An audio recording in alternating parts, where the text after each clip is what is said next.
It is March the 22nd, and although we had a really heavy frost this morning and everything was iced up, spring is definitely in the air. The daffodils are now out. It's now, say, March the 22nd. St David's Day is March the 1st, and for years my children going to school could never have a daffodil because ours, they only come out a bit later, like they're in full bloom now. They were still in bud at the beginning of the month. So they all had to have a leek or an artificial daffodil. I don't think we ever managed to get them a real daffodil because they were still in bud. And you can hear quite a lot of noise in the background. The countryside is not as quiet as people seem to think. Here we go. This is the sound that you hear in the spring. They are very noisy, but very adorable. You can tell it's spring around here when the lambs are about. We live in a farmhouse, but we don't farm. These are my nephew's sheep. And they get fed. And so they come to the gate and bar very loudly every morning. That one's having a bit of a rub on the gate there. They come and bar at you to say they're hungry. So I think they must be due a feed. And the little lambs there, so cute.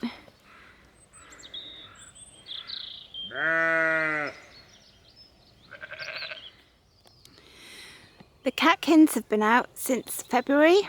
In general here, we're about 2 weeks behind everyone else in terms of growing and stuff. But apart from the Catkins, they seem to come out earlier each year. We used to call them lamb's tails when I was a kid because they wiggle about in the wind like little lamb's tails, and of course they're both about in the spring. Very bedraggled looking celandine there, but there is some more in bud next to it. So these are the first ones coming out now. Now this is something that's really amazed me. This big branch here isn't actually attached to the tree. It got cut off with some very vigorous hedge cutting that happened at the beginning of the year. We don't know who, when, where, why. We woke up one morning, walked along the lane, and it was just like, well, it had been sort of hacked to bits. So this branch isn't actually attached to anything. It's just been lying there for over a month or so. But it's got the buds. They've still budded. The furry little buds there. So yeah, all over the branch. There's nothing much growing up here yet. Everywhere's still quite bare. The trees still bare.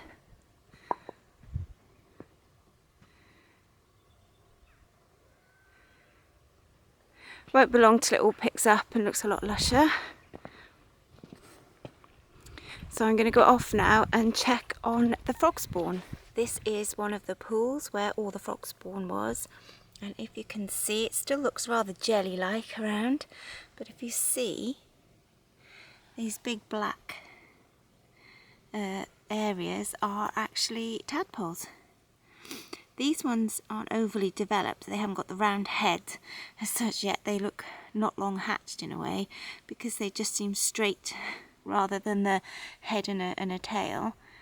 But they're doing lots of wiggling, and you can see there is quite a lot of bits of frogspawn here, and there is a few bits not hatched, but it's quite a big patch. If I zoom out, that's one of the big patches there. Quite a lot of jelly, but in here you can see a bit closer there, some big patches. Oh, I'm in the way. Big patches of tadpoles. But it is all drying up. You can see here, all this was water and frogspawn, and it's now a very small puddle. If you see in this one, there is some frogspawn which is possibly dead in there, and there is quite a few little tadpoles dotted about there. It's really quite hard with the sunlight here. That's one of the spaces. This is the area by my wall where I heard a lot of croaking frogs when I came up and looked at the frog spawn. As you can see, it's really dried up considerably. Like, you couldn't walk down the middle. This whole area was just like a massive puddle. Whereas now, you can go through the middle of it. It's subsided quite a lot. So let's go and see what the frog spawn's doing. This area here is quite green, and there is quite a lot of frog spawn still there in like clumps. But sort of between the clumps, it's really hard to see, but there is little sort of patches of tadpoles. Some of these look more advanced than the other puddle. Some of them have got heads and are like sort of swimming around more. But they seem to stick together in big balls. So careful not to fall in. But there's like big parts of tadpole. There's some swimming around on the edge as well. Oh, I think there's a water beetle over there. I don't know if the camera's picked it up. It's really hard to see because of the way the sun is. So I hope but it's not too bad. But you can see lots of wiggling little tadpoles.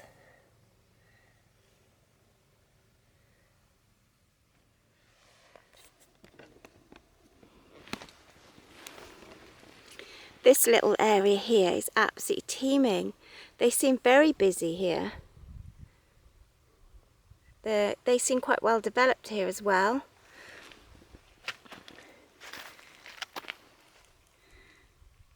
So they are really going for it.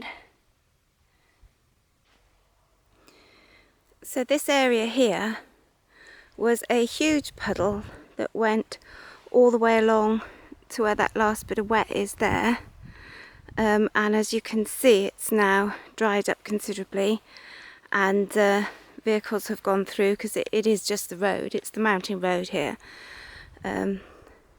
but in the tracks down here, lots of wiggly things. Some of this frog spawn, it reminds me of jellyfish. You can see still a lot of little creatures survived. And down here too, it's just a thick mass of wiggles. I'm hoping they will survive long enough for the rain at the end of the week to sort of replenish the puddles and help them on their way a bit, and hopefully they'll turn into froglets really quickly.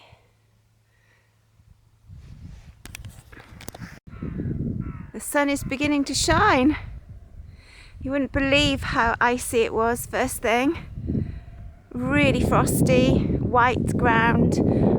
The water for the birds was solid. I had to defrost it. And now, a couple of hours later, we have blue skies.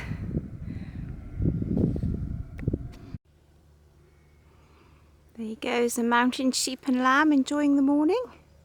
Oh, they're off.